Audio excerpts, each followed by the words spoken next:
மக்களுக்கு இங்கே அனைத்து இந்திய அண்ணா திராவிட முன்னேற்ற கழகத்தில் அரியணையும் அரியாசனமும் காத்து கொண்டிருக்கிறது. அவர்கள் அந்த வாய்ப்பை பயன்படுத்தி ஜனநாயக இயக்கமான அண்ணா திராவிட முன்னேற்ற கழகத்தில் தங்களை முழுமையாக ஈடுபட்டுக் கொண்டு கார்ப்பரேட் கம்பெனியாக இயக்கிக் கொண்டிருக்கிற கட்சிகளை புறக்கணித்து ஜனநாயக கட்சியை தங்களை ஈடுபட்டுக் கொள்ள வேண்டும் என்று இந்த ஆலோசனை கூட்டத்தில் நடைபெற்றிருக்கிற பட்சத்தில் நீங்கள் பார்த்தீங்கன்னா இன்றைக்கு பெயர் மாற்றமும் இடமாற்றத்தை தவிர வேறு எதுவுமே கொடுக்கல. அம்மாவுடைய ஆட்சியில் வழங்கிய திட்டங்கள் மடிக்கணியிலிருந்து சைக்கிளிலிருந்து இன்றைக்கு பெயர் மாற்றம் செய்யப்பட்டிருக்கிறது. ஆனால் தேர்தல் வாக்குறுதியை அவர்கள் சொன்ன மகளிருக்கு 2500 ரூபாய், தேர்தல் வாக்குறுதியை சொன்ன 6 சிலிண்டர்கள், தேர்தல் வாக்குறுதியை சொன்ன அனைத்து பேருந்துகளும் கட்டணமில்லாத பயணம், தேர்தல் வாக்குறுதியை சொன்ன படித்த பட்டதாரி இளைஞர்களுக்கு 4000 ரூபாய் உள்ளிட்ட எந்த தேர்தல் வாக்குறுதியும் இந்த பட்ஜெட்டில் இடம்பெறவில்லை. 3 மாதத்திலே 22,000 கோடி கடன் வாங்கியிருக்கிறார்கள். இந்த நிதியாண்டிலே 1,22,000 கோடி கடன் வாங்குவதற்கு இன்றைக்கு நிர்ணயித்திருக்கிறார்கள். பட்ஜெட்டில் நிதித்துறையுடைய செயலாளர் திரு மதிப்புக்குரிய சித்திக் ஐஏஎஸ் அவர்கள் 50 ஆண்டுகள் ஆனாலும் கடன் சுமையை குறைக்க முடியாது என்று ஒப்புதல் வாக்குமூலம் கொடுத்திருக்கிறார்கள். இப்போது கடன் அளவு கூடிக்கொண்டே போகும் என்று சொல்கிறார்கள். நடைமுறை செலவுக்கே இந்த 3 மாதத்திலே 22,000 கோடி வாங்கியிருக்கிறார்கள் என்று சொன்னால் இது எப்படிப்பட்ட நிர்வாகம் என்பதை பார்க்க வேண்டும். கொரோனா காலத்தில் வரி வருவாய் எதுவுமே இல்லாத காலத்திலே கூட புரட்சித் தமிழர் எடப்பாடியார் அவர்கள் மிக சிறந்த நிர்வாகத்தை வழங்கினார்கள். இன்றைக்கு கொரோனா காலம் என்றாலும் சரி, வெள்ள காலம் என்றாலும் சரி, புயல் காலம் என்றாலும் சரி, இந்த தாய் தமிழ்நாட்டு மக்களுக்கு ஒரு ஒட்டுக்கு கொடுக்காத விஜய் அவர்கள் இந்த தமிழ் மண்ணுக்காக, தமிழ் இனத்திற்காக, தமிழ் நாட்டுக்காக போராட்ட களத்துக்கே செல்லாத விஜய் அவர்கள், பட்டினி போராட்டம் என்றால் என்னவென்று அறியாத விஜய் அவர்கள் எந்த தியாகமும் செய்யாமல் இந்த நாட்டிலே முதலமைச்சராக வந்திருக்கிறார் என்று சொன்னால் அவருக்கு நடிக்க தெரிகிறது. எங்கள் புரட்சித் தமிழர் ஐயா எடப்பாடியார் அவர்களுக்கு மக்கள் மனதை படிக்க தெரிந்த அவருக்கு நடிக்க தெரியவில்லை, வசீகர வசனம் பேச தெரியவில்லை, பஞ்சு டைலாக் பேச தெரியவில்லை, கவர்ச்சி வசனம் பேச தெரியவில்லை. அதனால் எங்களுக்கு இன்றைக்கு வெற்றி வாய்ப்பு கிடைக்கவில்லை என்றாலும் நாங்கள் வெற்றியோ தோல்வியோ சகஜம். எங்கள் புரட்சித் தமிழர் ஐயா எடப்பாடியை மீண்டும் முதலமைச்சர் அறிவியல் வருவோம். அவர்தான் காவிரியை காப்பாளர் என்று விவசாயிகளால் குற்றம் சூட்டப்பட்டவர். டெல்டா மாவட்டத்தை பாதுகாக்கப்பட்ட மண்டலமாக உருவாக்கினார். 50 ஆண்டு கால காவிரி பிரச்சனைக்கு தீர்வு கண்டார். நதிநீர் இணைப்பு, நடந்தாய்வாடி காவேரி திட்டம், குண்டாறு காவேரி இணைப்பு திட்டம், இப்படி பல்வேறு திட்டங்களை சிறப்பாக செய்தார்.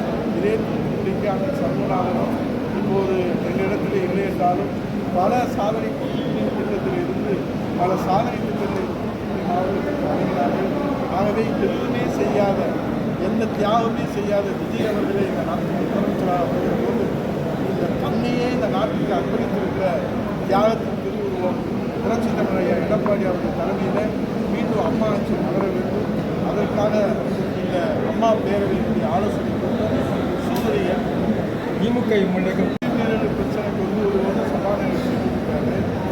ஆகவே ஜனநாயகத்தில் விமர்சனங்களை எதிர்கொள்வதற்கு ஜனநாயக தலைவர்கள் தயாராக இருப்பார்கள், அரசியல் கட்சிகள் தயாராக இருப்பார்கள்.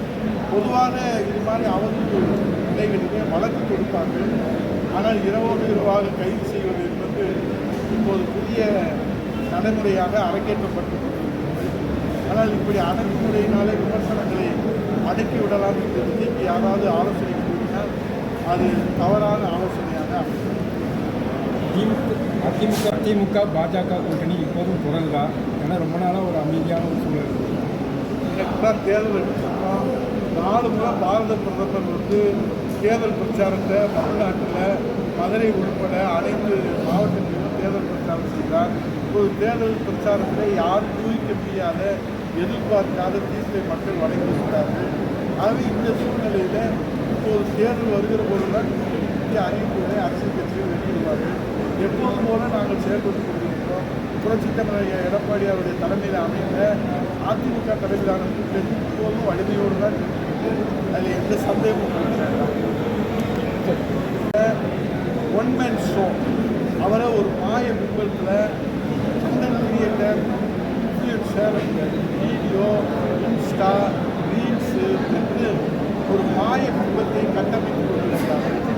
இப்போது அவர்கள் தமிழ்நாட்டை தாண்டி அனைத்து மாநிலங்களிலும் அனைத்து மாநில மொழிகளிலும் இன்ஃப்ளூயன்சர், பெய்டு இன்ஃப்ளூயன்சர், ப்ரொஃபஷனல் இன்ஃப்ளூயன்சரை நியமித்து விஜயனுடைய இமேஜை கட்டமைக்கிறார்கள்.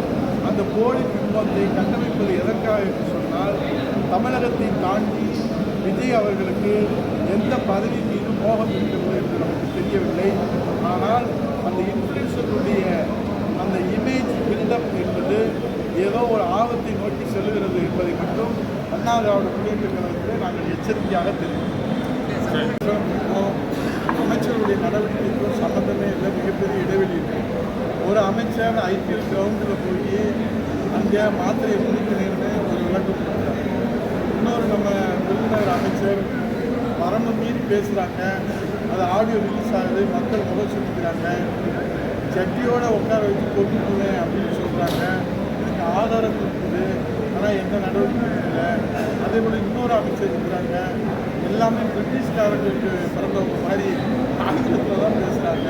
ஸ்கூலில் பிள்ளைகிட்ட போய் ஆங்கிலத்தில் பேசுகிறாங்க. வரம்பு மீறி போயிடுச்சு. அவை ரீல்ஸ் அமைச்சர்கள் இருப்பதனால ரியல் என்னவென்று தெரியவில்லை.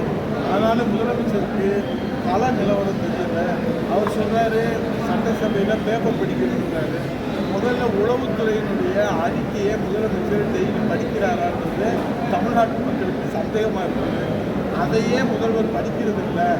அதையே அவங்க ஆலோசகர் ஜான் ஆரோக்கியசாமி, விஷ்ணு ரெட்டி, அவருடைய பழனிசாமி ஜெகதீஷ், ராம்குமார் இவங்க தான் படிக்கிறதா சொல்கிறாங்க. செய்தி அப்படி சொல்கிறாங்க, எதுவும் உண்மைன்னு தெரியல. இவர் பேப்பர் படிக்கிறத பற்றி சொல்கிறாரு. புதுவை சாகுபடி சிறப்பு தொகுப்புக்கும் வறட்சி நிவாரணத்துக்குமே வேறுபாடு தெரியாத ஒரு முன்னாள் முதல்வர் தான் இந்த தமிழ்நாடு பெற்று தமிழ்நாட்டு மக்கள் சொல்கிறாங்க. இன்னொரு அமைச்சர் சொல்கிறாரு, இன்றைக்கு மீனவர்களுடைய அந்த தள்ளுபடி நிவாரணத்துக்கு நாங்கள் 6000லேருந்து 7000 முதல்வர் விஜய் வந்து 8000லேருந்து 20,000 எதுவும் எடுத்துக்கிறது எதை விடுக்கிறதுன்னு தெரியல. மொத்தத்தில் தமிழ்நாடு இன்றைக்கு இந்த மாயாஜால திமுகவுடைய விஜய் அரசியலை சிக்கி தத்தளித்து கொண்டிருக்கிறது. இதிலிருந்து தமிழகத்தை மீட்டெடுத்து புரட்சித் தலைவர் எடப்பாடியார் இருக்கிற சாமானியர் தலைமையில், எளியவர் தலைமையில் மீண்டும் அம்மாவினுடைய ஆட்சி மலர்வதற்கு அண்ணா திராவிட முன்னேற்ற கழக தொண்டர்கள் களத்தில் உழைக்கிறார்கள்.